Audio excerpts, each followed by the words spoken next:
Alright, what is up everybody? It is Lids, and today we are trying out some Gwent, the standalone game. So for those of you who aren't familiar, Gwent is a card game that was first featured in the Witcher 3 game, and this is a standalone version, free, made by the same developers who made The Witcher 3, but it has a little bit of a different feel because, well, it is independent, entirely independent from The Witcher 3. So if you haven't played The Witcher 3, you can still jump straight into this.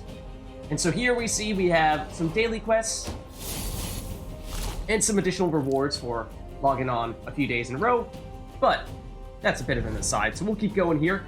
Basically, there's a tutorial first and foremost, and I've completed that, but if you are starting out the game for the first time, you will play through that. And once you have done that, there will be a few different game modes. We're just going to go for an online match, and once you do complete the tutorial, what you'll have is basically 4 starter decks, one each from a different faction, and each faction has its own playstyle, and they're pretty distinct. And it's nice because it gives you the chance to experiment and see what you prefer most. So I'm going to hop in with one deck here, and maybe I'm thinking we'll probably end up doing 2 matches today, and we'll see who we match up against. Hopefully we can get a win or 2.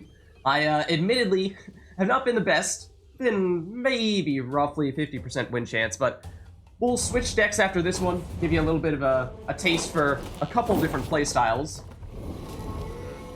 and I'll explain to you how the game works. So, like I was saying, Gwent is of course a card game, first and foremost, and the objective is to score more points, or have higher strength than the opposing player. Here we have our starting deck, or our starting hand I should say. We can swap out a couple of cards if we would like, and I'm going to do that a little bit here.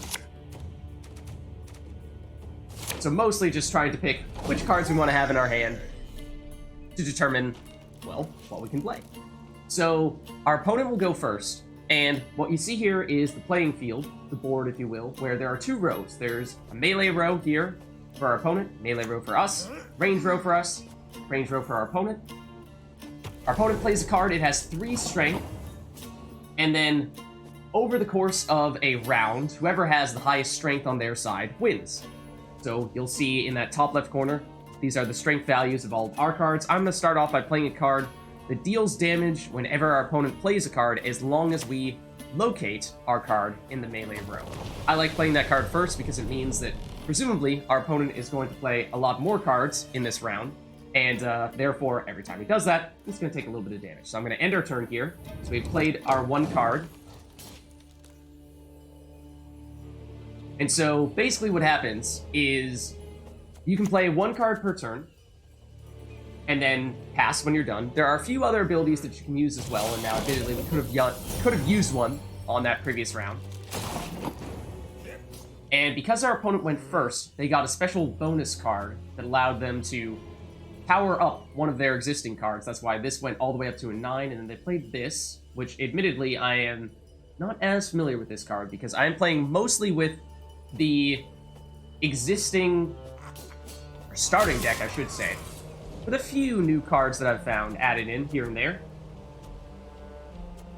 So let's see, we have a few options here in terms of what we can play, and I need to be a little bit quicker because we are timed. Does this have any special abilities here? It does, and I'm being awfully slow. This card that we're about to play will prevent our opponent from using the abilities on a certain card. So I'm locking this card here, is what that effect is called, making it so that we cannot use this Thrive ability, which would normally make it so that this card becomes more powerful whenever he plays a card that is higher than that 2 value that we see here. So over time, that can certainly add up. Death Wish, the card he's playing now, is a card that does this effect when this card is destroyed. So what we can do is we can deal damage to his cards using a variety of different effects, or there are various ways in which we can do that. Our hero's ability does that, where we can deal 1 damage and then we have a 2-turn cooldown. And several of our cards, when we deploy them, as you can see here, have effects which will allow us to deal damage as well. And that is kind of the theme of this faction that we're using right now, is that when we play cards, they become more powerful depending on how many opponents or how many total damage cards there are on the field. It has an interesting dynamic because we actually don't want to outright destroy cards in most scenarios. We would actually prefer... I'm going to hold on to that effect that this guy has. We would actually prefer to damage cards and leave them damaged rather than destroy them.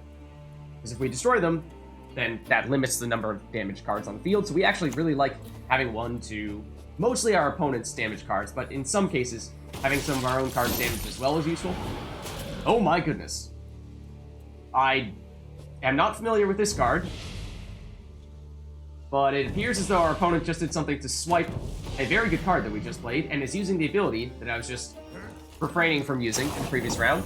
So this has quickly gone awry here, and you can see, as I was saying before, the total number of strength, the sum of the values here in the top left corner of each card, is basically the score in any given round, and that number gets added up here. So our opponent has 21, whereas we have 4. So after that move, we are not looking so good. And one thing to note is with Gwent, you have very few circumstances under which you can draw additional cards. So the number of cards that you play in a given round is important, because basically, I should have said this from the onset, but there will be 3 rounds, and whoever wins 2 out of 3 wins the whole match. So I'm thinking here that this is probably a good opportunity for us to pass here, take the loss in this first round, because our opponent has invested pretty heavily in this win, and it would take a whole lot for us to come back in that round. So we're going to lose here 23-3. So we take the round 1 loss, and then that means that, of course, we need to win both round 2 and round 3 if we are to take the full victory. And we will draw a few cards at the beginning of each round. That is, for the most part, the only consistent way that you will have the ability to draw new cards. That is a decent card there, but I'm going to swap it out. We could swap one more, but I think I like what we have here, so I'm going to stick with it. It's going to tell us, yeah, you could redraw more if you'd like. Okay, so another Death Wish card. Again, that does mean that when this card gets destroyed, if and when that card gets destroyed, it will have an extra effect. I'm going to, again, play the card. It causes 1 damage. Whenever our opponent plays a new card, I'm going to remember to use our ability on the first turn this time, and then that'll be the last thing we can do, so it passes our turn.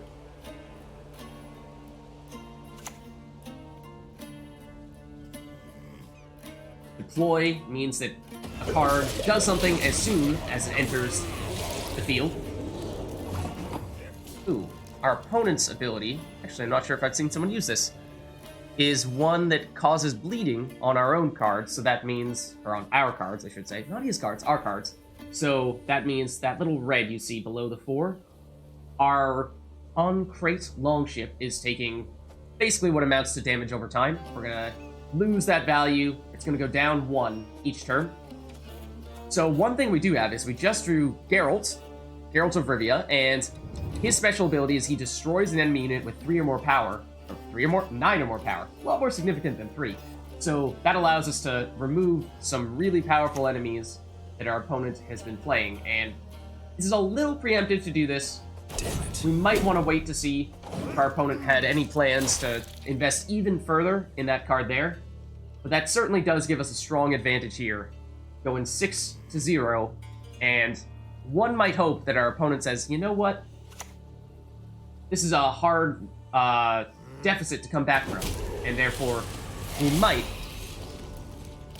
want to make sure that, well, we just pass this round and hold on to some good cards and try to win the last round.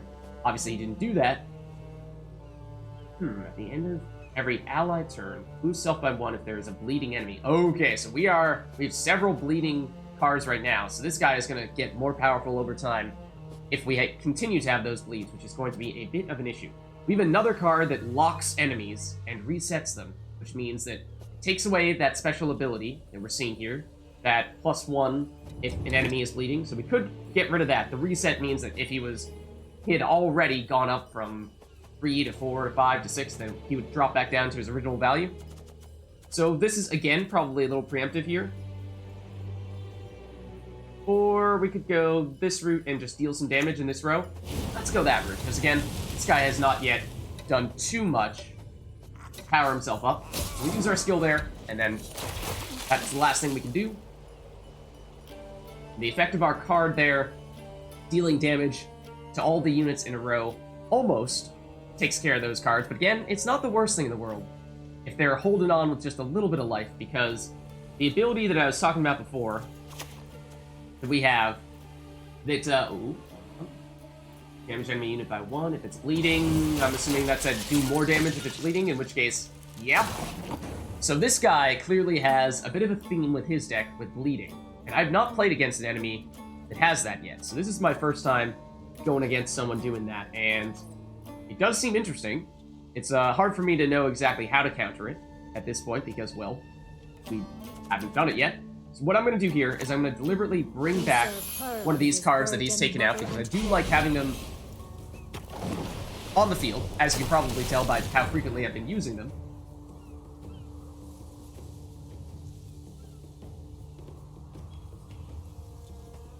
So this guy, let's read a little more about him.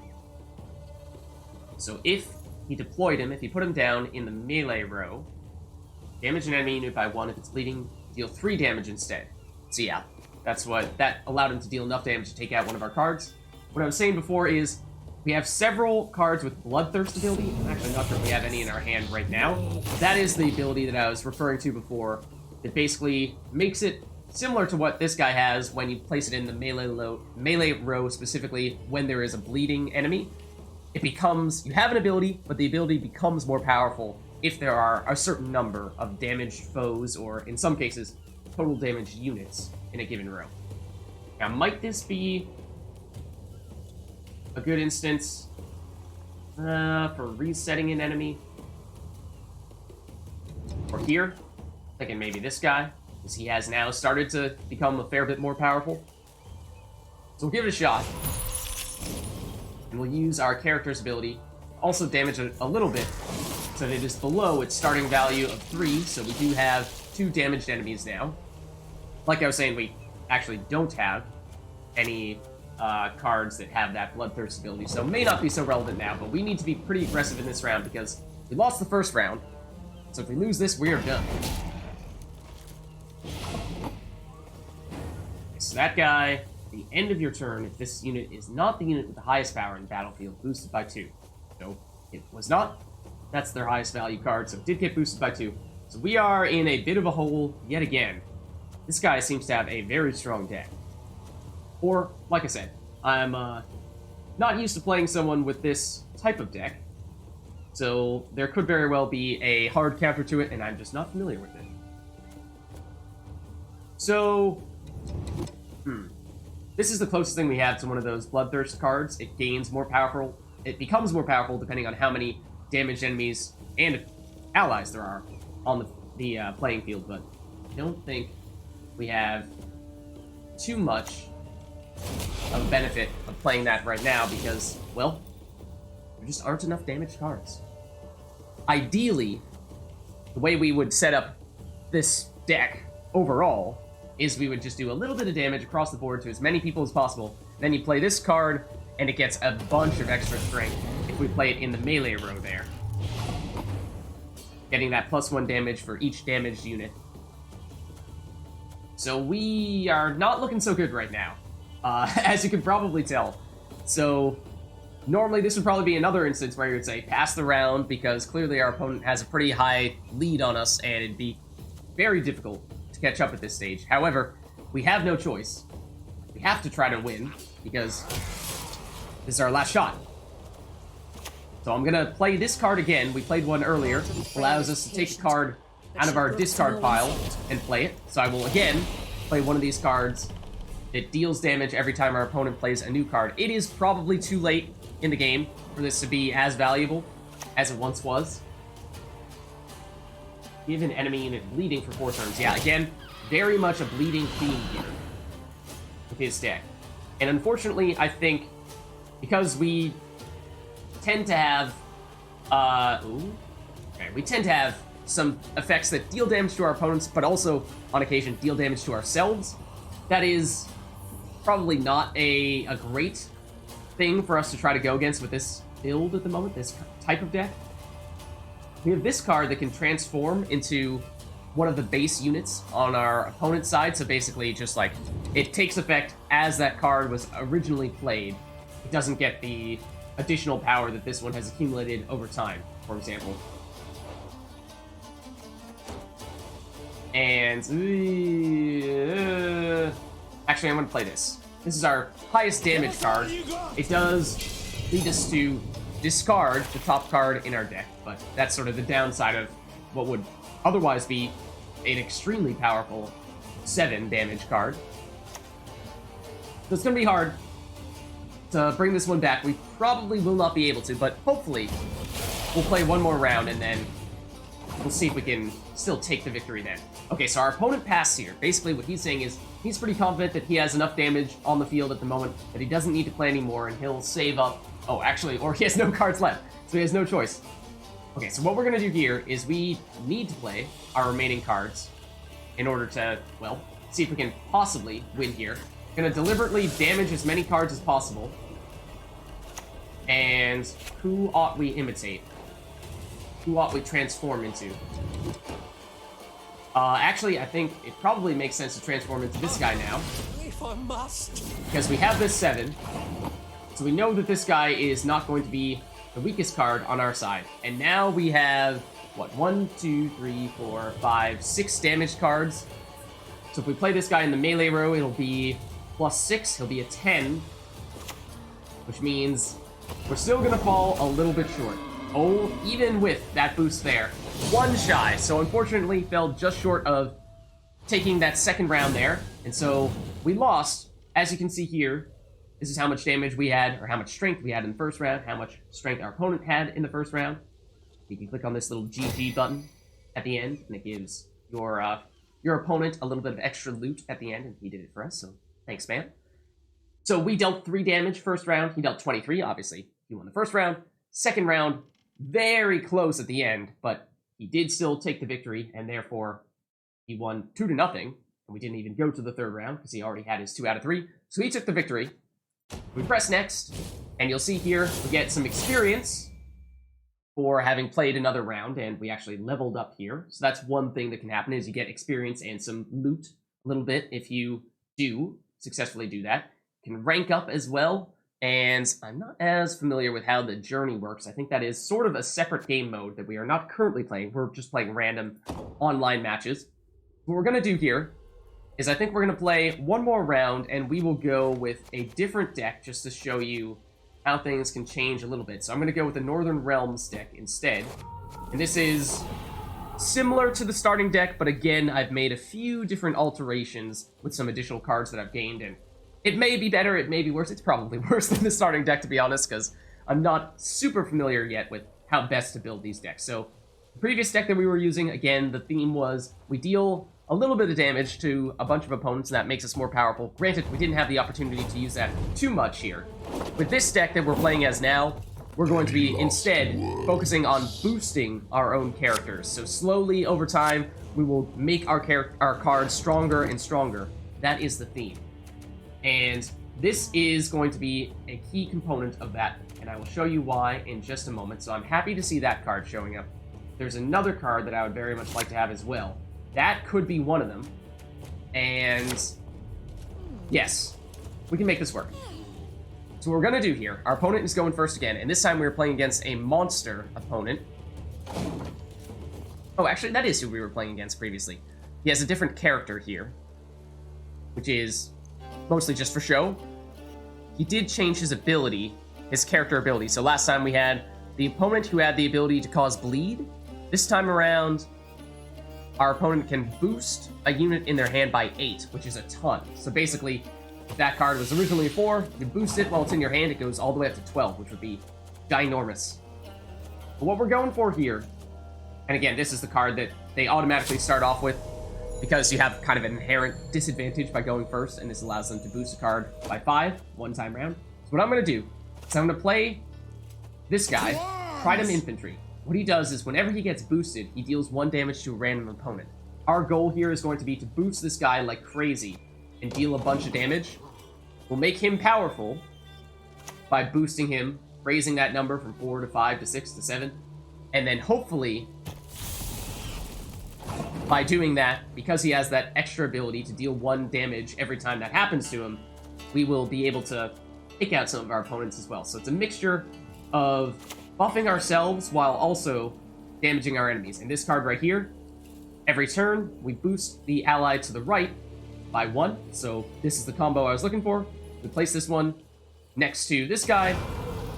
It's going to boost him, and that will deal some damage. We also have our own special ability with this character, which is new, which boosts one of our cards by 1. So what we can do here, I'm going to do this potentially a little bit early, but I'm deliberately going to boost our character. And there you see, every time he gets boosted, he deals 1 damage. So this ability we're using right now does not recharge. So that's why that's potentially a little bit preemptive. But I'm going to do it to get some early damage out there. And my hope was that maybe we might have been able to destroy one of his cards at the very beginning. And so usually what you find with monster decks is that they do things like what we just saw, where they basically sacrifice one of their existing cards to make another card more powerful, and then some cards also have additional bonuses that get put in place when they get sacrificed. So you combine those two things together, and it works out pretty well. Now what we have here is a card that, when placed in the ranged row, can boost people up. So I'm going to do that here.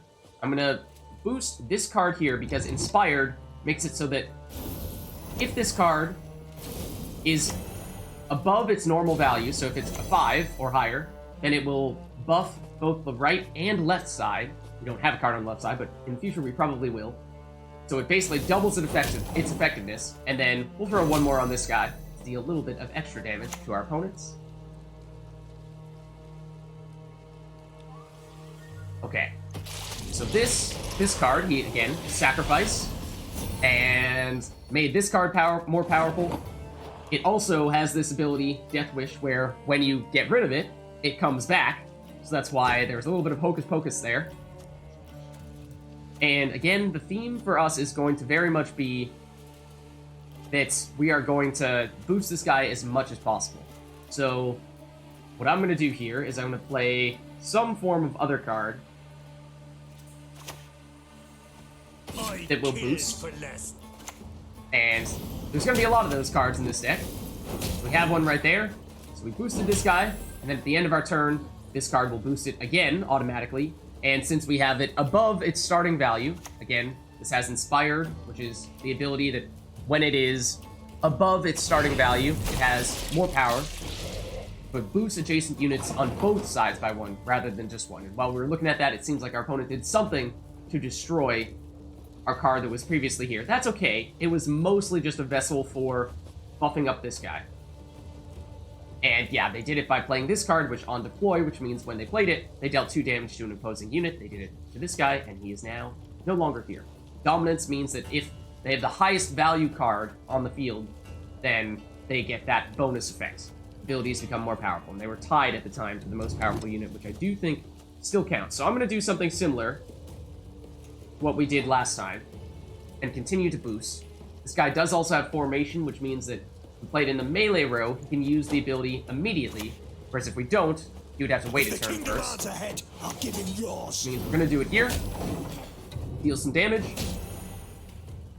and this guy will continue to get buffed once per turn, which means he's going to keep on getting higher and higher. And so we are already at 27, and our opponent is just at 20. So this is an example of, we're in the lead, we could continue to play cards, but our opponent has said, that's enough for me. Let's not invest any more in this round because we want to make sure we have enough cards for future rounds. Because remember, we only get a couple of cards to draw in between rounds. So if we blew through all of our cards, we'd only have 2 or 3 to play in round 2, and that would make things difficult for us. So we'll take the victory here in round 1.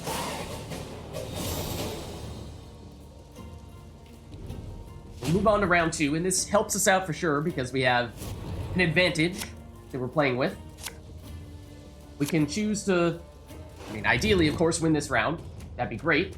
But if we're not able to do that, then we can fall back onto round 3. Now, I do see Tridem Infantry, the card that we were using as our centerpiece last time round, so I'm happy to see that again. We don't have quite as many boosting cards as we had before because we used some of them last time. I'm deliberately going to try to swap around a little bit to try to find more of them, and I didn't get them. That's a little bit unfortunate there. Instead, what I'm going to do is I'm going to play... Well, okay, let's not get too clever here. We're going to start with the same strategy again.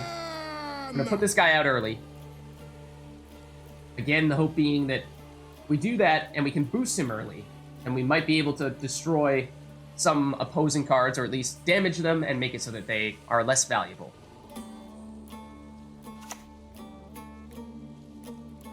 Okay, so this card that he just played, Death Wish, again, means that when it gets destroyed, it spawns 3 drones, which are basically 3 relatively weak cards, but it still has an effect when it gets destroyed. So what I'm going to do is I'm going to boost this guy. Unfortunately, like I was saying before, we don't have as great of a source of consistent boosting. We don't have a card that will boost it automatically once per round. That's what I was ideally looking for. We have a couple more cards that can do that. Instead, we're going to have some cards that can boost an allied unit once. And we're probably going to have to settle for that. Peace is priceless. So this one does boost by 4. So that does get him all the way up to 8 early, which is nice. But remember, there is that Geralt of Rivia card that we used in the first game when we were using the previous deck that everyone has access to. It's a card that automatically destroys an opposing card with 9 or more strength. So as soon as you reach the 9 strength threshold, things start to get a little more dangerous because there's always that threat, that potential that you might have an opponent who has a Geralt card that they're holding on to. So the additional cards that we drew this time that we weren't using last time are some cards that can deal some damage through other means, which is a little bit of a different play style, and we haven't invested as heavily in that in this deck, so I'm a little reluctant to go that route, but I'm gonna throw it out here first, or throw it out next at least. One bullet. Get it fairly early. So what this does is that every time we play a card with an order ability, this card has the ability to basically shoot a crossbow at someone.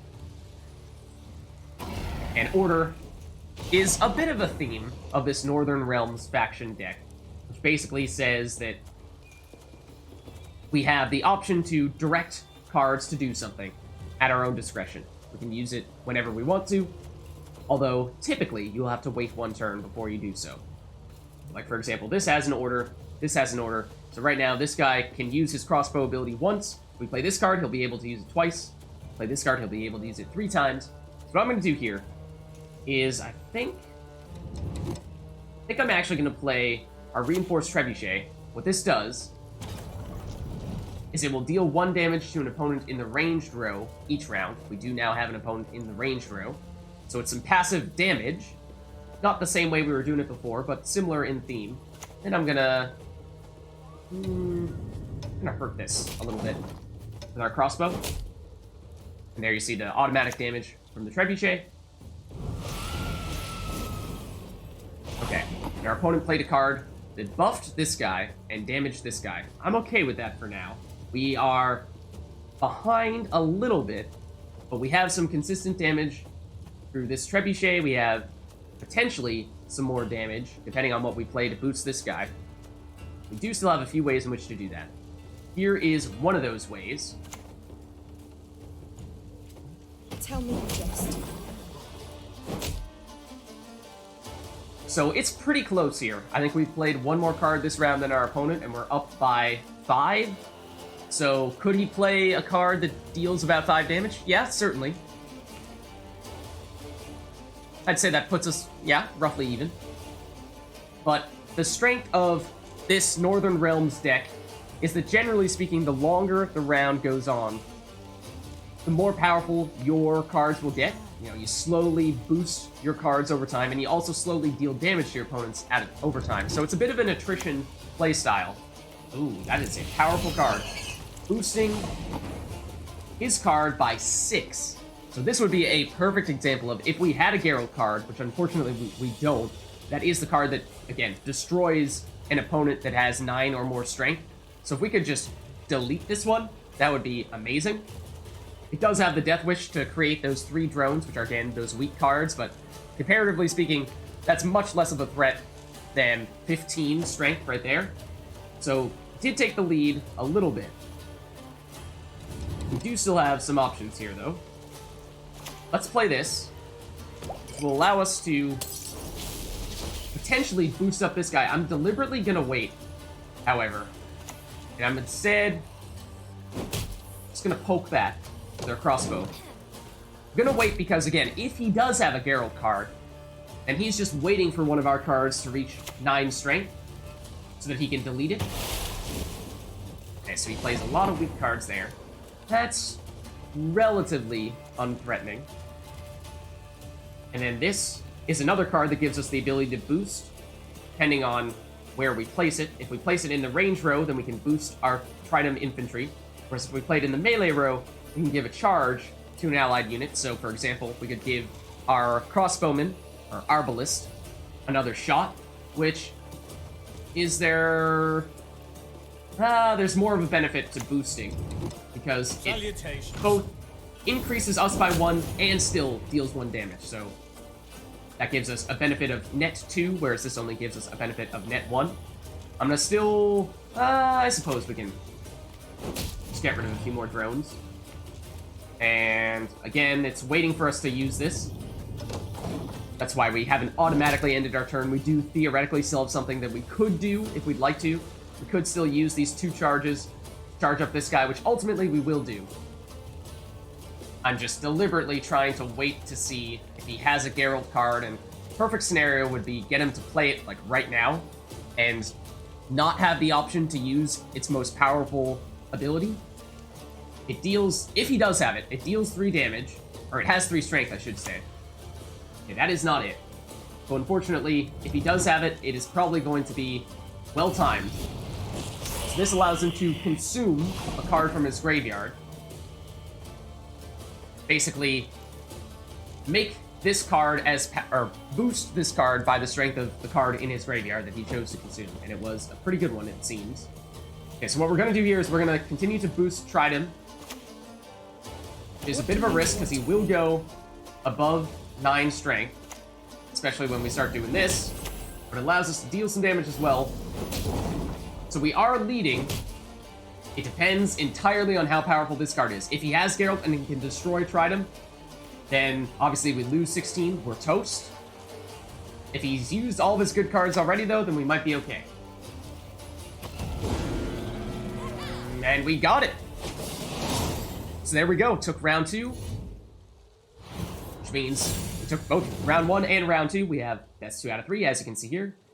Did 29 damage to our opponent's 19, 36 to 32. GG our opponent. Unfortunately, I don't think he's GG'd us. Come on, Chris. But anyways, there you see, we get a little more, probably a little more experience, and we actually start to rank up here as well. And again, not totally sure how the journey works, but that's a bit of a different game mode, I think, because it seems as though that's its own thing. But anyways, so that gives you a general sense as to what this game is all about. Again, it is a standalone card game that is entirely independent from The Witcher 3, even if that is in some way sort of where it originally came to fruition. It is free. I will probably leave a link in the description down below that you can use to download it, and basically what that link will do is it will make it so that the further along we get, the more we can give each other rewards, because that's something that I didn't talk much about, but there are also some currencies, if you will, some in-game currencies that you can use to unlock additional cards and various rewards of that sort, and that is where the more, you know, I don't want to say pay to win, because it seems like this is pretty reasonable from the standpoint of you certainly could play this game entirely without paying a cent, but if you'd like to, then you do have the option of going to the shop here, purchasing more cards and more currencies, and making yourself become more powerful more quickly. There is still the ability to do that, and purchase some of those things with purely the currency that you gain from winning, and I think even just logging in every day gives you a little bit of a boost as well. So that is just about it. If you would like to see more of these videos, you can let me know by leaving a like and leave a comment down below. That's the best way to tell me that this is something that you guys want to see, because, I don't know, we had a little bit of success, a little bit of not so much success on the first round, but either way, I'll see you all next time, and we'll see if we can stack up a few more wins if we do have another round.